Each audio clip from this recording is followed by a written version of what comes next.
heart unreliable, misinformed and mystifiable.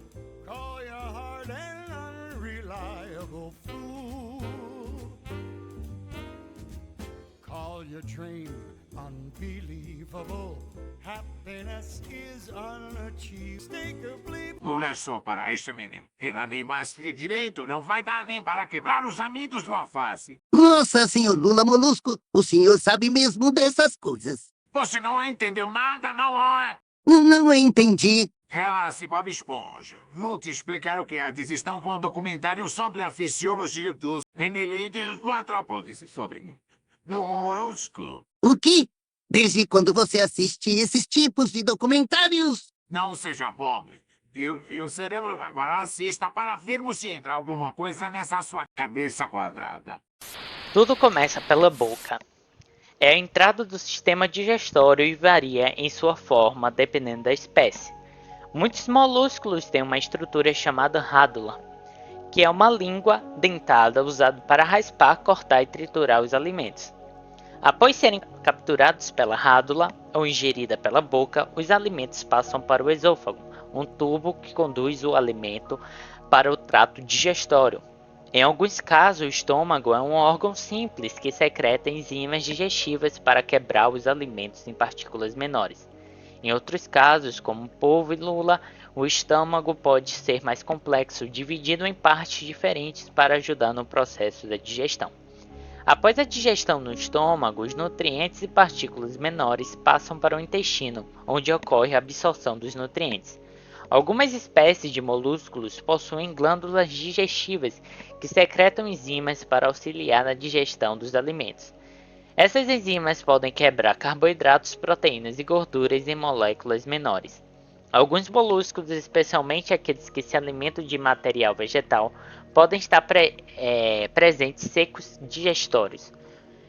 Essas estruturas são as expansões de intestinos e aumentam a área de superfície para absorção de nutrientes.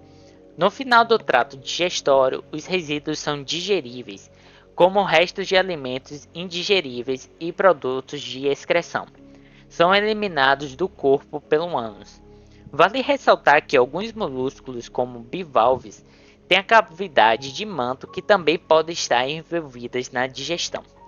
Partículas de alimentos são capturadas pela filtração da água e levadas para a cavidade do manto, onde ocorre a digestão extracelular, antes que os nutrientes sejam absorvidos. A maior parte dos molúsculos apresenta um sistema chamado metanifrídeos. Esse sistema começa filtrando a hemolinfa, que é o que vale ao sangue dos molúsculos, através de uma rede de tubos finos chamado de tubos renais. À medida que a hemolinfa passa pelos tubos renais, ocorre a filtração, onde substâncias indesejadas como resíduos nitrogenados e íons são removidos da hemolinfa e transferidos para os tubos renais. Após a filtração, começa o processo de reabsorção. Substâncias úteis como íons e moléculas importantes são reabsorvidas dos tubos renais de forma para a hemolinfa. Isso ajuda a manter o equilíbrio iônico e conservar os nutrientes essenciais que o organismo precisa. Ao mesmo tempo em que ocorre a reabsorção, o processo de secreção também ocorre nos metanifrídeos, substâncias indesejadas que foram filtradas inicialmente são transportadas ativamente para os tubos renais a partir das hemolinfas. Isso contribui para a eliminação eficaz de resíduos metabólicos e substâncias em excesso que podem ser prejudiciais. À medida que a hemolinfa flui através dos tubos renais, ocorre um processo de concentração. Os resíduos metabólicos, íons e outras substâncias indesejadas são excretados em um fluido chamado ureia em molúsculos terrestres. Já os molúsculos aquáticos é uma concentração nitrogenada. A reprodução sexuada é um método mais comum entre os molúsculos e envolve a combinação de material genético de dois indivíduos para produzir uma prole genética variada. Muitos molúsculos liberam seus óvulos e espermatozoides diretamente na água. A fecundação ocorre externamente na água, onde os gametas se encontram e ocorre a fertilização. Esse método é observado em muitos gastrópodes marinhos e alguns bivalves. Alguns moluscos, especialmente os cefalópodes, como lulas e polvos, realizam a fecundação interna. Machos transferem espermas para suas fêmeas usando o órgão especial chamado ectocótilo. A fertilização ocorre dentro do corpo da fêmea, aumentando as chances de sucesso da reprodução. Depois da fertilização, os ovos são produzidos e podem ser depositados externamente em espécies que liberam seus ovos na água, ou internamente, como os bivalves, onde os ovos são incubados dentro da cavidade do manto. Muitos molúsculos passam por uma fase larval após a eclosão dos ovos. Essas larvas podem ser planctônicas, flutuando na água, permitindo que elas se dispersem e colonizem diferentes áreas. A transformação da larva em um estágio adulto é conhecida como metamorfose. O sistema respiratório dos moluscos apresentam órgãos especializados na realização de trocas gasosas, ou seja, eles podem apresentar respiração cutânea. As trocas gasosas ocorrem do contato direto do manto com o ambiente, como as lesmas, que é pulmonar, com o pulmão localizado dentro da massa visceral, como os caracóis, ou ainda a respiração branquial por meio de brânquias, como os moluscos aquáticos, lula, polvo, ostras e mexilhões. A importância ecológica do molusco desempenha um papel crucial no ecossistema marinho, como predador, presa e filtrador. Eles também auxiliam na ciclagem de nutrientes e na manutenção do equilíbrio do ecossistema aquático. Já na importância socioeconômica, os moluscos como mexilhões, ostras e vieiras são importantes fontes de alimento em muitas culturas ao redor do mundo, contribuindo para a segurança alimentar e a economia local. A aquicultura de moluscos também é uma indústria valiosa. Na importância farmacológica, moluscos como os caramujos marinhos têm sido estudados por suas propriedades farmacológicas. Substâncias extraídas de moluscos têm potencial para serem usadas no desenvolvimento de medicamentos, como analgésicos e anti-inflamatórios.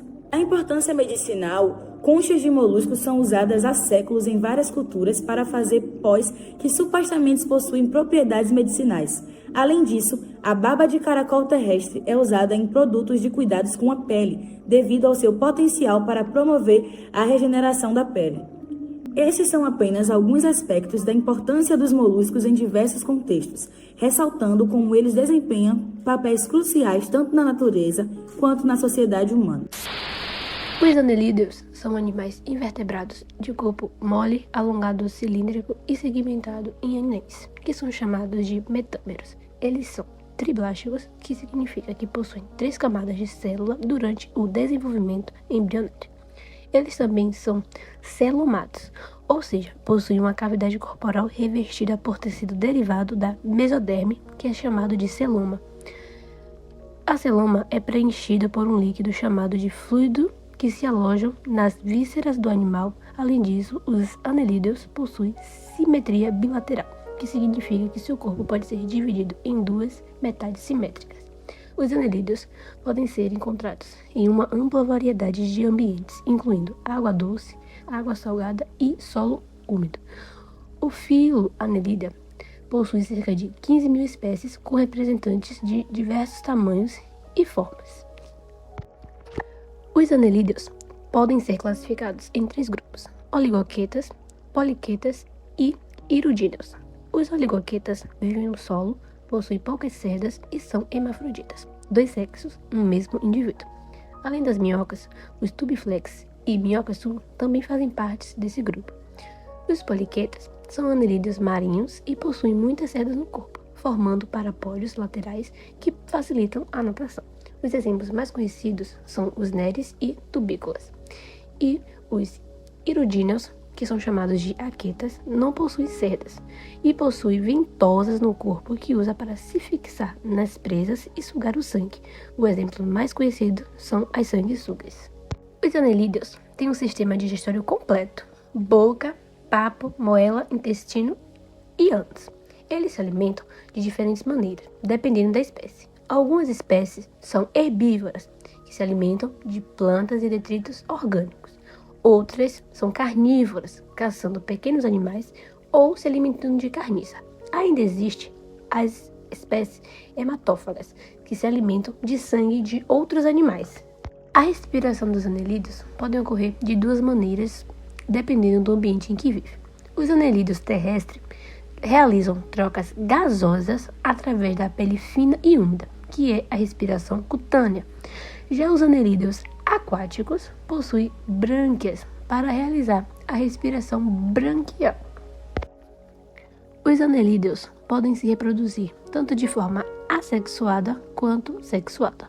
A reprodução assexuada ocorre principalmente em espécies aquáticas e envolve a divisão do corpo em 2 ou mais pedaços, cada um dos quais se regenera para formar um novo indivíduo. Já a reprodução sexuada pode ocorrer tanto em espécies dioicas, com sexos separados, quanto em espécies monoicas, hermafroditas. No caso das minhocas, que são hermafroditas, a reprodução envolve a troca de espermatozoides entre 2 indivíduos. O clitelo, que é um anel mais claro localizado no corpo da minhoca, libera um muco que ajuda na fixação de 2 indivíduos durante a cópula. Após a troca de espermatozoides, cada minhoca produz um casulo, onde os óvulos são fertilizados e se desenvolvem em novos indivíduos. Excreção.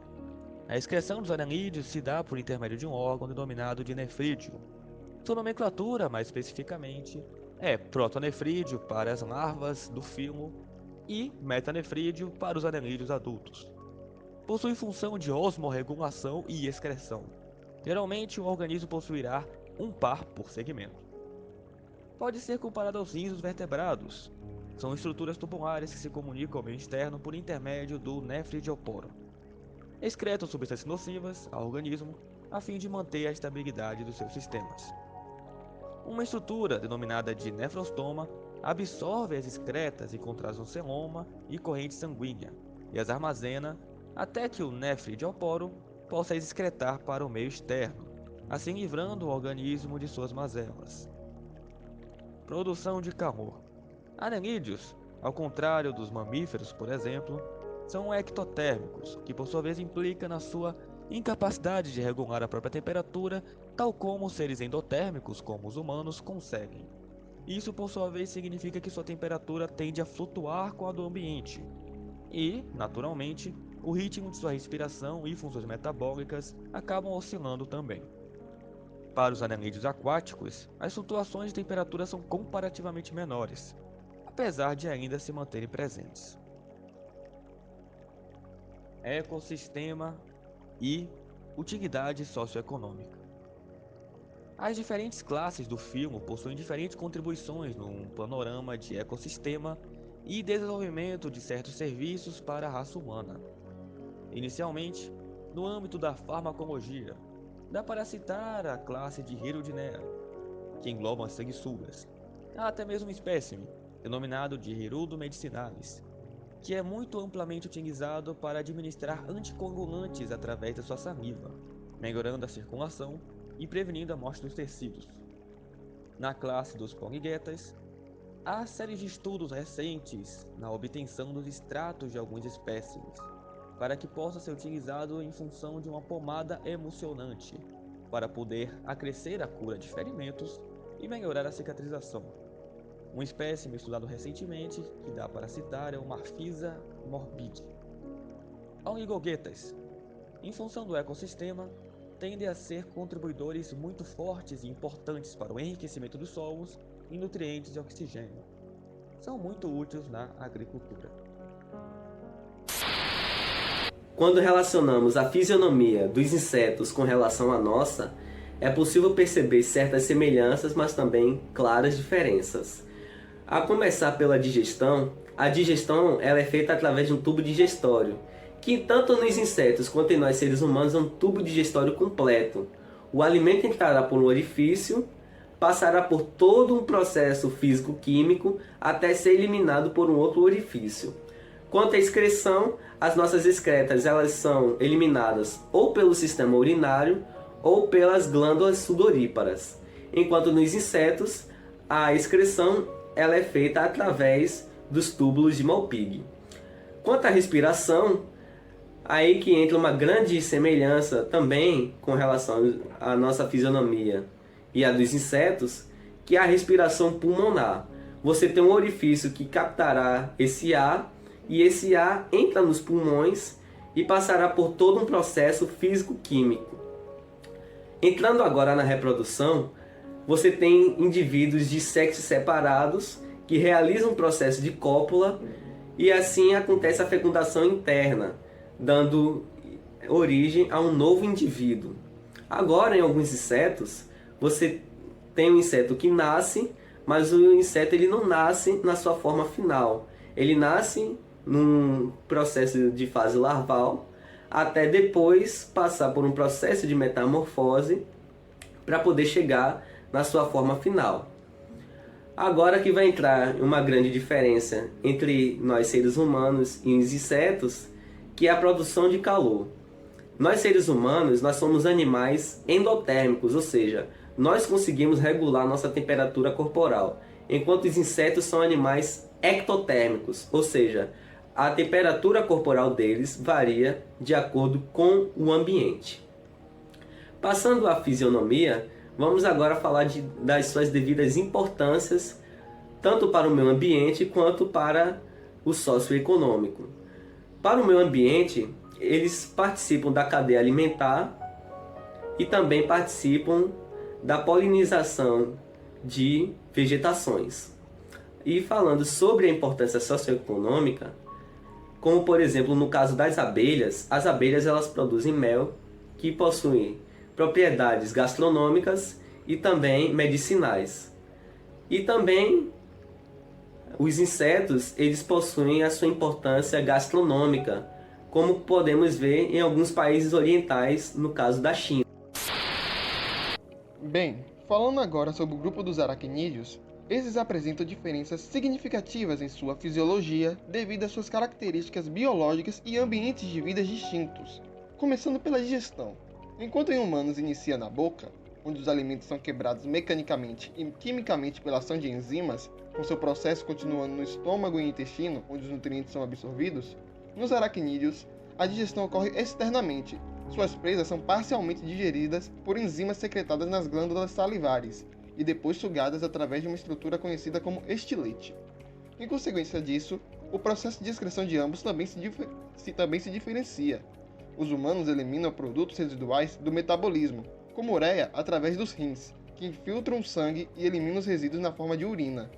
Já os aracnídeos eliminam os resíduos nitrogenados, principalmente em forma de ácido úrico, através de estruturas chamadas tubos de Malpighi, que estão associados ao sistema digestivo. Quanto à respiração, nos humanos ocorre principalmente pelos pulmões, onde o oxigênio é absorvido e o dióxido de carbono é eliminado. Por outro lado, a respiração dos aracnídeos ocorre em maioria através de estruturas chamadas filotraqueias, que são pequenos tubos ramificados que exercem função semelhante ao pulmão, permitindo a troca de gases diretamente com o ambiente.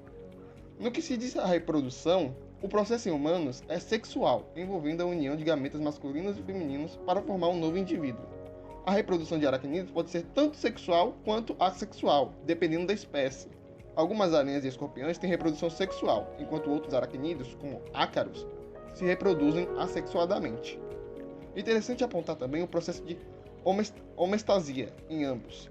Os humanos regulam seu ambiente interno para manter condições estáveis, como temperatura corporal e níveis de glicose, enquanto os aracnídeos, por sua vez, também buscam manter a homeostasia, regulando a temperatura do corpo e outros fatores em resposta ao ambiente. Todavia, os seres humanos são animais endotérmicos, devido ao fato do calor presente em seus corpos serem provenientes das reações metabólicas, ocorridas e reguladas pelo sistema nervoso. Os aracnídeos são ectotérmicos, o que significa que dependem do ambiente para regular sua temperatura corporal. Por fim, ressalto que os aracnídeos têm importância ecológica como predadores de insetos, regulando populações de pragas, além de também alguns venenos também possuírem potencial farmacológico, sendo estudados para o desenvolvimento de novos medicamentos.